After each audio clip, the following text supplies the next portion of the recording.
Eh bien, on se retrouve en petit comité, mais comme le dit une chanson de Louis-Antoine, même si on n'est plus que 3, vive le roi. Vive le roi. Le roi. Ah, ça suit, c'est bien. Bon alors, les lois fondamentales. Les lois fondamentales, globalement, ce que c'est, ce sont les fondements juridiques du royaume de France et le royauté capétienne, du Capet, à Louis Jean. On trouve aussi des origines dans la royauté mérovingienne et carolingienne. C'est vraiment avec les Capétiens que ça se développe, que ça se renforce. Donc ces lois fondamentales sont des fondements, c'est-à-dire qu'ils sont au-dessus de tout, du roi, des états généraux, des assemblées, du peuple. Personne ne peut s'y opposer, personne ne peut les détruire. Par évidemment, à part si notre Seigneur Jésus-Christ descend pour nous dire d'arrêter. Donc la loi fondamentale, c'est pas un texte. Ça n'a pas été érigé à telle date par telle personne avec tel aval. Ça relève du droit coutumier et oral. C'est-à-dire que c'est l'usage qui a fait l'autorité des lois fondamentales, le temps, et que ce n'est pas une personne qui les a faites, mais des générations d'ancêtres, vraiment sur le temps long.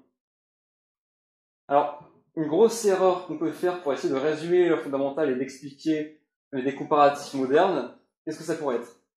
D'un point de vue révolutionnaire et moderne, à quoi est-ce qu'on pourrait assimiler les lois fondamentales? Un show. Droit de l'homme. Exactement. C'est plutôt la Constitution.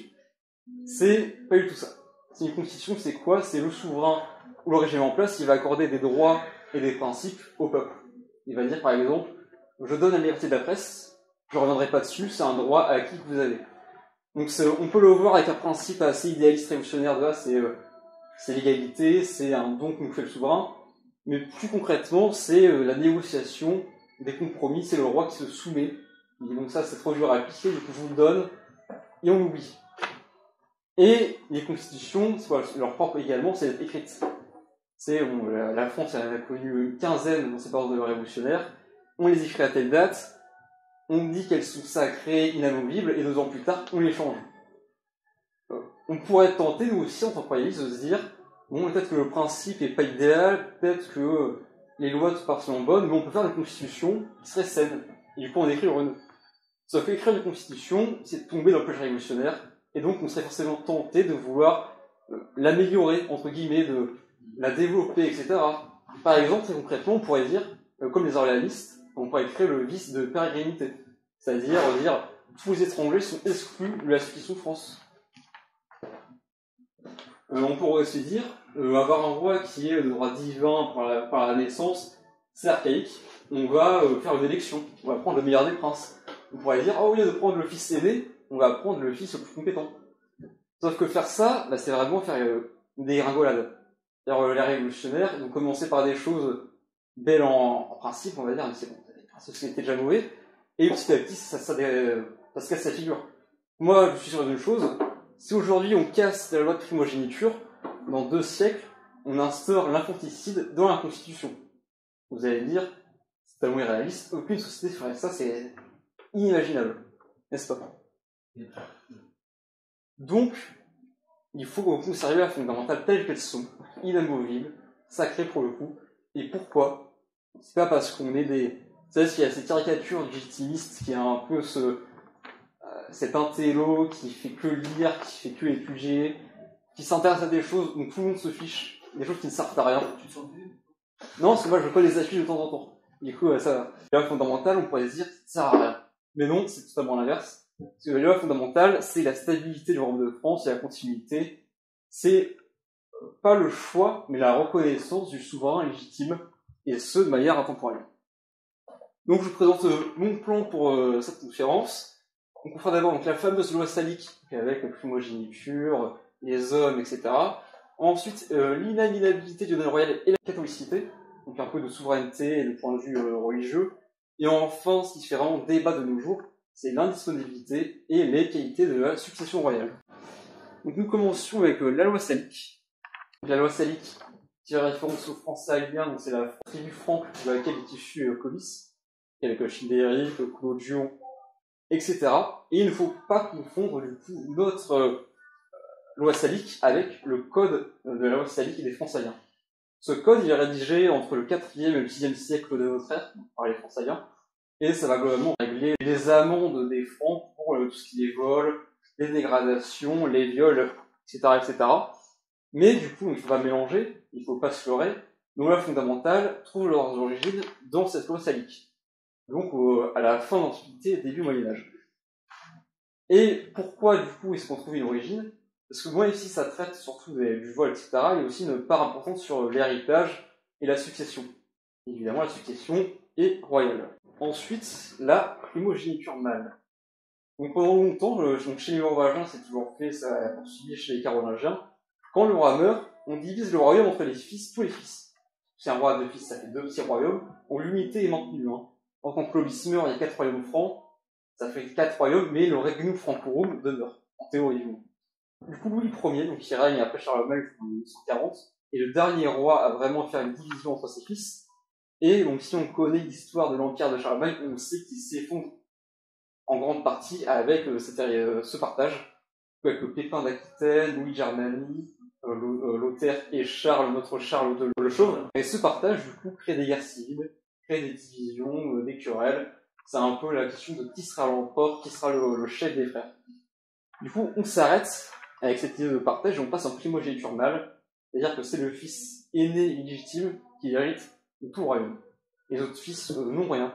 Ce qu'on va faire plus tard dans le Moyen-Âge, ça limite crée des apanages, c'est-à-dire un fils cadet va recevoir un petit territoire, et à sa mort ou à la mort de sa lignée, le territoire revient à la couronne immédiatement. Donc on sécurise l'avenir monarchique, tout en laissant au fils 2-3 petites choses à gauche et à droite. On va me dire, c'est pas mal fait cette loi de primogéniture, car sans fils, il peut y avoir des querelles de succession. Non, il n'y en a pas. Parce que primogéniture mâle, donc on sait, le fils, et s'il n'y a pas de fils, on remonte, ou alors on descend. Donc on prend le frère, s'il n'y a pas de frère, on va prendre un cousin, on prend un oncle. Du coup, en théorie, il y aura toujours un prince pour succéder au roi. Par exemple, si on prend notre cher Louis XX, qui est contesté par les d'Orléans sont 70e dans l'ordre de succession. Donc pour que les Orléans succèdent, il faut qu'il y ait 70 princes qui meurent. Et il y en a encore d'autres derrière. Donc, autant vous dire que là, les rois de France sont très vigoureux avec leurs épouses, et aussi il y a peu de risques qu'on tombe dans une société sans roi. Il n'y en a quasiment aucun. Donc prenons le cas de Louis XX. Quand il meurt, c'est son fils Louis, le dauphin de Louis qui succède, donc Louis XXI. Si celui-ci meurt, c'est l'autre fils, Alphonse, du coup Alphonse III, qui succéderait, et ainsi de suite. Bon, un petit point qui peut paraître évident, je précise, l'aîné de la famille royale n'est pas l'aîné au niveau de l'âge. Juan Carlos est plus vieux que Louis XX, c'est pas l'aîné de la famille royale. Donc, petite précision. Aussi, donc j'avais parlé de mariage légitime, j'entends mariage catholique, reconnu par l'Église. Voilà, donc un fils bâtard ne peut pas succéder. Par exemple, il y a les Bourbons Bussé, ils sont du coup une lignée naturelle, donc bâtarde, des Bourbons. Ils sont aînés par rapport à Louis XX, mais pas légitimes. Du coup, ils sont totalement écartés de la succession royale. Maintenant, voyons les femmes. Il n'y a pas de dame ici, donc je peux parler librement. Soyons clairs, les lois fondamentales ne sont pas inventées à une date donnée. Par exemple, la loi dont je vais vous parler, elle a été précisée au XIVe siècle, mais elle est appliquée dès le VIe siècle. Par exemple, en 558, quand Childébert Ier meurt, donc Childébert c'est un fils de Clovis. Il meurt, il a une fille, il a aussi un frère, Clotaire. Qui hérite? C'est Clotaire. Donc dès le VIe siècle, c'est clair que les femmes ne sont pas éligibles à la couronne de France. Donc pourquoi? On peut donner plein de raisons. La monarchie franque s'inspire de la monarchie du roi David, et le roi David n'était pas la reine Davidette. Et du coup, pas de succession féminine, l'homme est chef de famille, vous connaissez en théorie tout cela. Au XIVe siècle, Philippe IV le Bel, le grand roi, le roi de fer, qui a vraiment marqué son époque avec tout, on s'est dit, il y a 3 fils, la dynastie est assurée de prospérer, c'est sans compter les aléas de la Providence. Tous les fils vont plus ou moins mourir rapidement, et on va s'attarder sur le cas de Louis X le Hutin, du coup qui règne de 1314 à 1316. Donc Louis X meurt. Sa femme, elle est enceinte, et il a une fille, Jeanne de Navarre. Du coup, il y a un débat qui se pose. Est-ce que Jeanne succède? Est-ce qu'un oncle succède? Ou est-ce qu'on attend de voir, est-ce que c'est un fils qui va sortir de la reine et qui succède? Bon, du coup, le futur Philippe V, lui, il va soutenir Jeanne, un peu pour essayer de gagner en pouvoir être régent. Mais on attend, les juristes disent qu'il va falloir attendre que le bébé se sorte. On voit que c'est un garçon. Jean Ier, le roi bébé, qui règne quelques jours. Le costume. Le costume, c'est ça. Donc Jean Ier meurt quelques jours, et qui succède, ce n'est pas Jeanne, c'est du coup l'ami Philippe V. Et quel problème ça pose, quel gros problème historique. Il y a Charles IV. Oui, il y a Charles IV, après, il y a Philippe V, puis Charles IV. Mais quel gros problème est-ce que cela pose? Une fois que le dernier fils de Philippe le Bel meurt, qui succède? C'est les Valois. Sauf qu'il y a un problème, le problème, c'est que c'est Édouard III. Donc le roi d'Angleterre, Édouard III, est le petit-fils de Philippe le Bel. Par une femme. Par la fille de Philippe le Bel. La même qui avait découvert le poteau rose pour l'affaire de la tour de Nesle, si vous connaissez. Et donc il y a un débat qui se pose. Est-ce qu'on part du principe que c'est l'aîné par voie masculine qui succède, ou alors est-ce que c'est l'aîné par voie tout doigt confondu? Car si c'est cette option, Édouard III est l'aîné de Philippe VI. Et les juristes vont dire, assez logiquement, que si les femmes ne possèdent pas le droit de succéder à la couronne de France, elles ne peuvent pas transmettre ce droit à leurs descendants. Là, du coup, Édouard III n'est pas légitime, comme l'intégralité de cette descendance, bien que ce soit en théorie des Capétiens. Autre grand pan de nos lois fondamentales, c'est donc l'inaliénabilité du domaine royal et la catholicité. Donc, contrairement aux idées reçues, le roi, ce n'est pas le maître absolu de la France, qui a le droit de vie ou de mort sur ce sujet, qui peut faire tout du pays. La France n'est pas un patrimoine privé. La France est royaume de Marie, on dira plus tard. Du coup, ce n'est pas la France qui appartient au roi, c'est tout l'inverse. Et même ça, c'est confirmé par notre roi légitime Jacques Ier.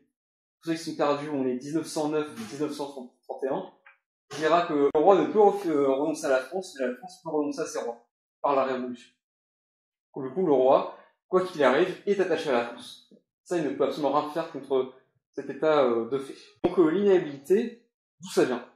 Donc, vous savez, au début du règne des Capétiens, donc les Capets, Robert II et les successeurs, c'est des seigneurs parmi d'autres.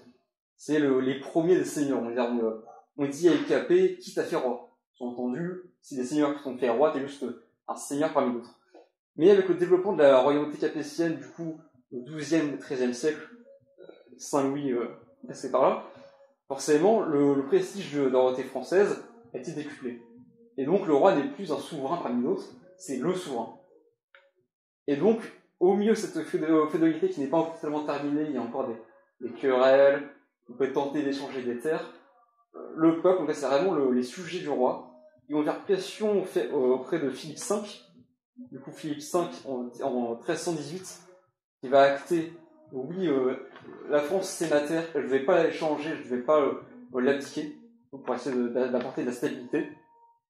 Et cela, c'est confirmé par, du coup, bien plus tard par Charles IX, donc le Valois, fils de Catherine de Médicis, en 1566. Et encore une fois, on pourrait dire, ça a inventé au XIVe siècle, alors ça a inventé au XVIe siècle, mais non, parce que cette inhabilité, elle est appliquée depuis le Capet. Et pourquoi est-ce que cette succession qui se fait, Philippe V, Charles IX, pourquoi est-ce qu'on met vraiment un point d'honneur à maintenir la terre de France en tant que roi? Et bien c'est parce que, en tant que roi, on a la France de la mort de notre prédécesseur à la nôtre. Bien sûr, si la France est prospère, notre train de vie sera prospère et inversement. Et aussi, c'est une affaire de succession. Quand on transmet en position, on prend le cas de Louis XVI, qui va transmettre le royaume à Louis XVII, en théorie. Il est logique qu'il ait envie de donner une France stabilisée, une France apaisée, une France qui n'ait pas de division. Donc, il va vouloir la maintenir. À l'inverse, par exemple, d'Emmanuel Macron, je ne sais pas si vous avez vu la glissade qu'il a faite récemment avec la dissolution, c'était relevé par Le Monde. Il aurait dit à un de ses proches, en parlant de la dissolution, je suis ravi, j'aurais balancé une patte dégoupillée dans les jambes. Ah ouais. Voilà. Et pourquoi il dit ça? Il s'est dit, en face de moi, j'ai Mélenchon, j'ai Le Pen. Voilà quoi. Si la France est affluée à 100, c'est à eux qui auront des problèmes. Moi, ça ne me regarde pas. Je vais me régaler quoi. Louis XVI, forcément, n'a pas cette posture révolutionnaire. Autre point, la catholicité. Encore une fois, donc je me répète. Et non, parce qu'on dit souvent, la catholicité est inventée au VIe siècle, les gardes de religion. C'est faux. La royauté française, née avec le baptême de Clovis vers 496, elle est toujours catholique. Tous les rois sont catholiques, professent la foi, sont baptisés. Personne n'a abjuré, si on soit pour représenter un certain miracle. Il y a les miracles cruels, il y a le sacre avec la soumission à l'Église et la promesse de lutter contre l'hérésie. Historiquement, il y a Charlemagne, Pipin le Bref, qui crée les États pontificaux. Capet, selon une tradition, devient roi parce qu'il a soutenu Saint Riquier avec un transfert de reliques. Bref, la royauté a toujours été catholique, et le roi aussi. La question ne se pose pas. À l'époque, il n'y a pas de religion d'État, parce qu'il n'y a qu'une religion, et il est inconcevable que la France soit divisée à ce niveau-là. Mais 16e siècle, qui succède du coup à l'humanisme, on a la réforme protestante. 489, le dernier des Valois, Henri III, s'éteint avec l'assassinat, et donc c'est Henri IV qui très légitimement lui succède. Problème, Henri IV est un vilain hérétique, protestant, et donc forcément ça pose d'immenses problèmes. Il ne peut pas être sacré, parce qu'on est sacré par des prêtres catholiques qui n'ont jamais accepté. Le pape a vilipendé le roi, et évidemment tous les catholiques de France ont plutôt tenté de soutenir la Ligue, donc qui est du coup cette une terre, une foi, donc vraiment qui sont intégrés, sont pour dire, ils ne veulent pas le protestantisme du tout. Donc ça cause d'immenses problèmes. Bon, Henri IV, on ne va pas rentrer dans le débat de l'honnêteté et de la conversion. Personnellement, j'y crois tout de même. Parce que les historiens vont me dire que c'est un chrétien sincère, quoi qu'il arrive. Mais évidemment, il y a le sens politique qui joue. Henri IV se abjure son hérésie en 93, sacré à Chartres l'année suivante, pardonné par le pape. Tout va bien. Et du coup, on officialise que le roi doit être catholique. Oui. Il n'était pas hérétique, Henri IV. Si, il a changé 4 fois de religion. Alors, il est né catholique, il a été baptisé. Immédiatement, il a été converti à la naissance. Sa mère était protestante. Ouais, sa mère et son père, et son père Antoine de Bourbon, qui sont lit de mort à abjurer le catholicisme. Du coup, il est converti de force à sa naissance. Capturé par la cour à son mariage avec le Marie de Valois, il est converti de force. Donc pour l'instant, on peut compter 0 conversion de cœur. Il s'évade, il reprend sa religion. Donc toujours aucune conversion vraiment sincère. Et il se convertit en 93 pour le royaume. Donc quoi qu'il arrive, ça regarde en Henri IV et notre Seigneur. Donc du coup, c'est officiel, il faut être catholique, c'est-à-dire être baptisé, descendre d'un mariage légitime catholique. Après, si le roi est un pécheur, si le roi est adultère, avec Henri IV, Louis XIV, etc., ça n'entre pas dans cette règle de catholicité. Maintenant, penchons-nous vraiment sur le rôle religieux vis-à-vis du catholicisme du roi de France. On dit que le roi est le temps de Dieu. Ce n'est pas un titre vraiment purement honorifique, c'est vraiment concret. C'est-à-dire qu'en France, le roi est le premier serviteur de Dieu, et pour obéir à Dieu, il faut logiquement obéir au roi. Et à part si le roi donne des choses contraires au catholicisme, on a un devoir de résistance qui est naturel.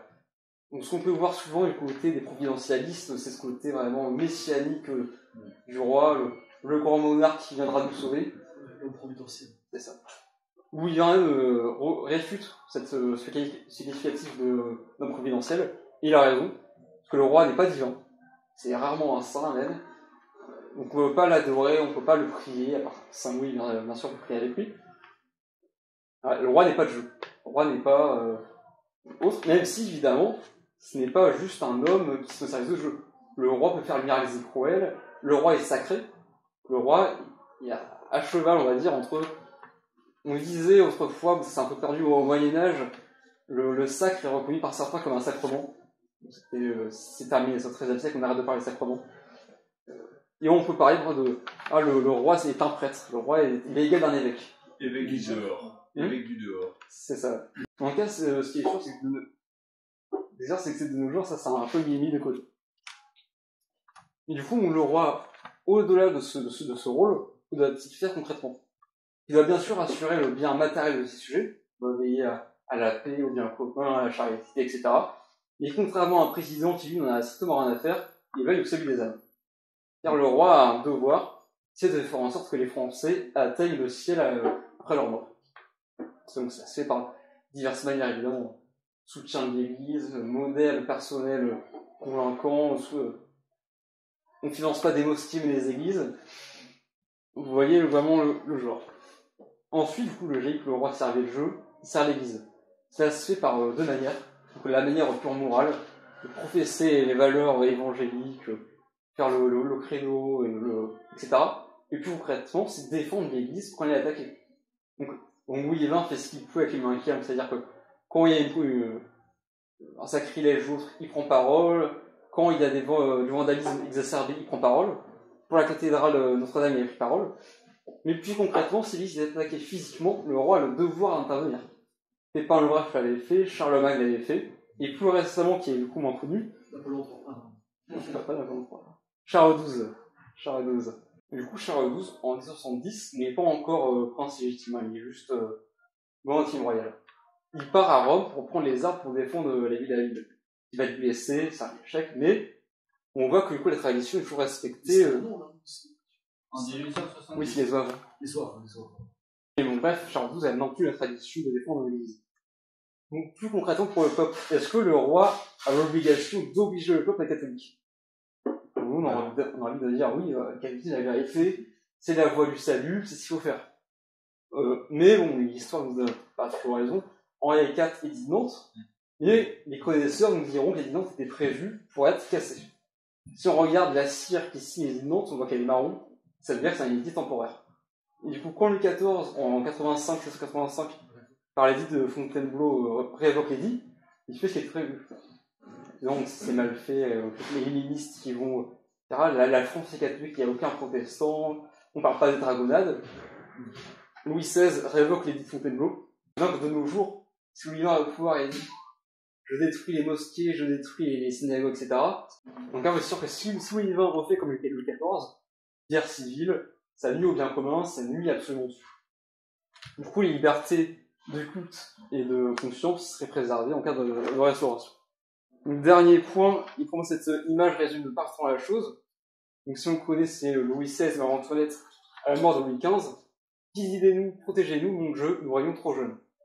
Donc, toujours à Louis XVI, c'était ce maladroit, timide, maladif qui voulait pas régner, exagéré. Il comprenait qu'il était un peu jeune pour régner, il préférait se former, il voyait des troubles, il était un peu inquiet. Mais ça montre bien que même si on n'est pas prêt à régner, même si on voit que c'est autrui, eh bien on le fait. Donc on n'a pas le choix, c'est la couronne qui nous tombe dessus. On n'y connaît pas la fille, là, le long bien, on est à genoux, on courbe la tête, on imagine bien la couronne être posée de force sur Louis XVI. C'est un peu l'inverse du sacre de Napoléon, hein, vous savez. Quand il prend la couronne, le roi reçoit la couronne. Donc l'indisponibilité. Donc ça pose problème avec la guerre de 100 ans. Donc nous sommes au XVe siècle, avec Charles VI le fou. La situation, alors si certains disent qu'aujourd'hui la France est dans un mauvais état, au XVe siècle, la France est vraiment à feu et à sang. Et la guerre civile bourguignon à Magnac, la reine Isabeau est en compromise dans la trahison, le roi est fou, les Anglais sont en Normandie, ils ont Paris, le duc de Bourgogne a trahi, donc du coup la Flandre, de facto, est du côté anglais, la Bretagne est plutôt du côté anglais. Bref, rien ne va plus. Charles VI, qui est fou, qui n'est pas aidé de sa femme, qui n'est pas aidé des Bourguignons, va signer en 1420 le traité de Troyes. C'est-à-dire que son fils légitime Charles déshérété. Il ne succède pas au père, son fils non plus, ils n'ont plus aucun droit. Ceux qui seront légitimes, ce seront les fils, la descendance d'Henri V, qui épouse la fille de Charles VI. Ils auront un fils, Henri VI d'Angleterre, et évidemment, nous, ça ne nous plaît pas tout ça. Pour les vrais Français, les Français de bonne volonté, dira-t-on, seront du côté du dauphin, succède à son père en 1422, il est soutenu par Jeanne, où là on a vraiment la certitude que Dieu veut que ce soit Charles VII, et vraiment, si on est catholique, il n'y a aucun doute là-dessus.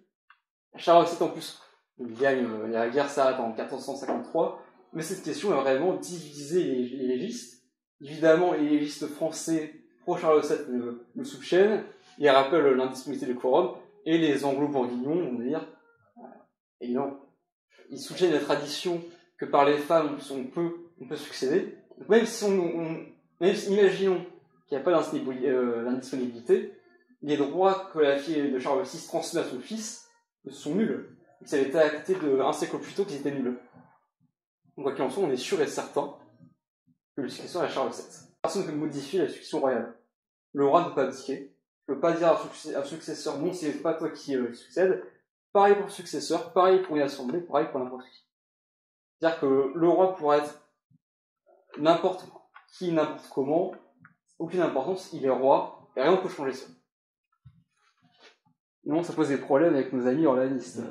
La succession immédiate automatique. On connaît la fameuse phrase « Le roi est mort », et aussi un autre proverbe, c'est « En France, le roi ne meurt jamais ». Donc c'est plus exact de dire que le principe royal ne meurt jamais. Donc qu'est-ce que c'est? Quand Louis XV meurt par exemple, du coup en 74, Louis XVI lui succède dans la seconde. Pas la peine d'attendre que quiconque le reconnaisse, pas la peine d'attendre que Louis XVI sache que Louis XV est mort, pas la peine d'attendre le sacre, il est roi à la seconde où il est mort. Pas d'intervention humaine, pas d'élection, pas de reconnaissance, pas de temps qui passe, donc elle est immédiate, automatique. Ça se fait directement et sans aucune nécessité humaine. On pourrait dire, cette succession particulière, c'est un coup de bluff des légitimistes. Les légitimistes n'ont plus de roi, et puis ils vont s'inventer une succession imaginaire. Pas du tout, c'était actif dès l'Ancien Régime, dès Louis XVI. Quand Louis XVI meurt, du coup en 93, est assassiné, Louis XVII succède, directement en 93. Il est reconnu par les Vendéens avec Charat, il est reconnu par l'Angleterre, par l'Autriche. Donc ce n'est pas quelques fanatiques dans une église un peu perdue qui vont le faire. C'est tous les royaumes européens, tous les royaumes de l'époque. Donc Louis XVII meurt en 95, et qui succède immédiatement Louis XVIII. Et comment est-ce qu'on le sait? Mais quand on regarde les textes de loi de Louis XVIII, vous savez, les rois, ils ont cette manie de nommer de dater leurs textes avec leur nombre d'années. On va dire notre 3e année de règne. Mais Louis XVIII commence son règne en 95. C'est logique. La disponibilité, bon, ça fait quelques siècles qu'elle a acquise. Louis XVIII connaît par cœur cela. Du coup, il est normal qu'il s'inscrive dans la succession. Et ça continue après, du coup, la période monarchique de facto avec Charles X, qui meurt en 1836, du coup. Il reste roi.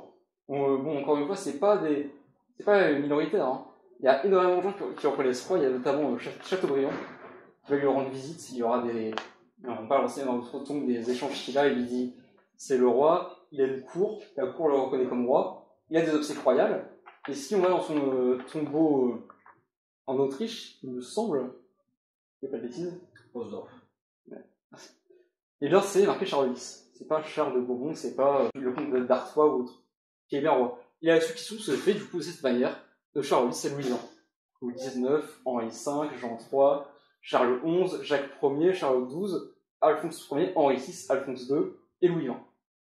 Donc la succession est vraiment ininterrompue depuis Clovis. Ce qui fait le roi de France. Évidemment, c'est un peu ce qui nous intéresse, c'est pas fondamental.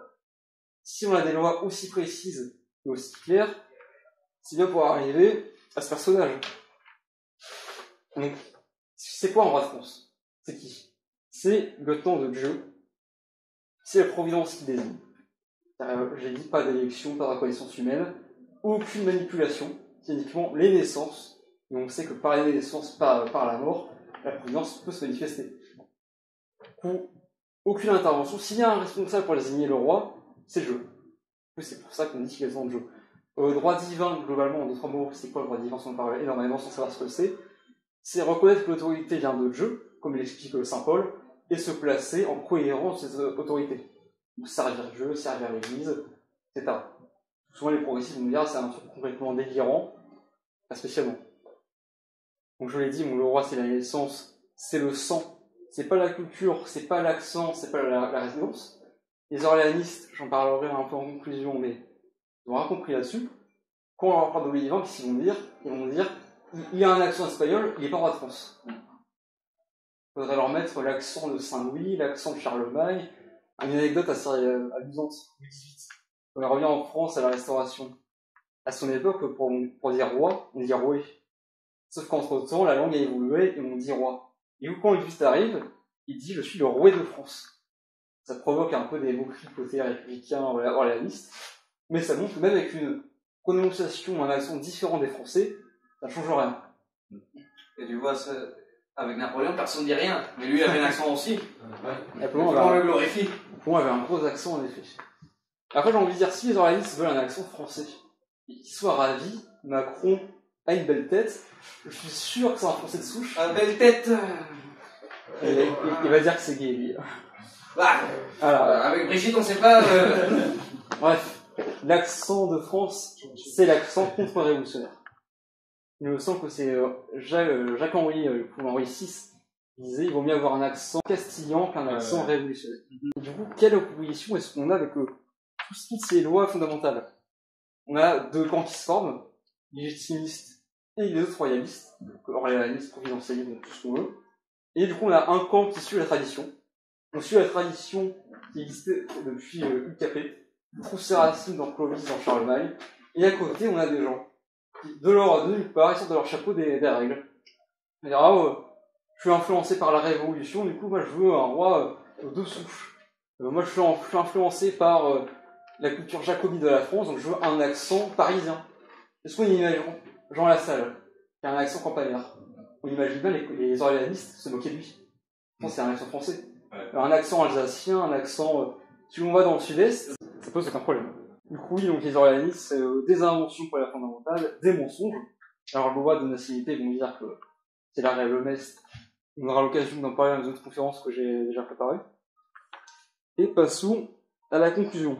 On l'a compris, la fondamentale, c'est vraiment le fondement juridique de la royauté française. Sans cela, qui est roi de France? Alors, on pourrait réfléchir longtemps, on ne saurait pas. Les progressistes, il faudrait nous dire, voilà, c'est vachement pas inclusif votre truc. Ah oui, c'est très bien. Pas de femmes, pas de cadets, pas de bâtards, pas d'hommes catholiques. On se trouve avec quoi? On va nous dire, c'est islamophobe, sexiste. Non, c'est précis. C'est-à-dire qu'il y a un roi de France, il n'y a pas deux, il n'y a pas trois. Si on se suit à la fondamentale, on ne peut que arriver à la conclusion que Louis XX est roi de France, et ce sans aucun doute. Si on avait dit, ok, les femmes peuvent transmettre les droits, si on avait dit, il n'y a pas d'indisponibilité, qui serait roi de France? Ce serait un Anglais, ce serait un Orléaniste, ce serait un Bourbon, on ne saurait pas. Du coup, dans ces heures un peu sombres de la royauté, je pense qu'il est important qu'on se dise vraiment, on a de la chance d'avoir de telles lois. C'est-à-dire que des siècles après la fin de Louis XVI, etc., on est sûr de qui est roi. On a un jeu, on a un roi, on a tous les outils pour remettre le royaume, et on peut le faire à l'échelle locale, à l'échelle nationale. Rien ne nous empêche, rien ne nous bloque. Et pour répondre aux orléanistes. Les orléanistes sont très éloignés du modèle de Saint-Louis, etc. Henri VI et Alphonse II ont une très belle phrase pour leur répondre. Ils leur disent, oui, vous êtes héritiers d'une tradition, la tradition de Louis-Philippe, 18 ans, le libéralisme, l'anticléricalisme, le drapeau tricolore, l'hymne, la parisienne, pour ceux qui ont la référence, et nous, les Bourbons, on a la tradition millénaire de la France. Donc, savoir de quel côté on veut se ranger. 18 ans, 1000 ans, Saint-Louis, oui. Je vous remercie de votre attention.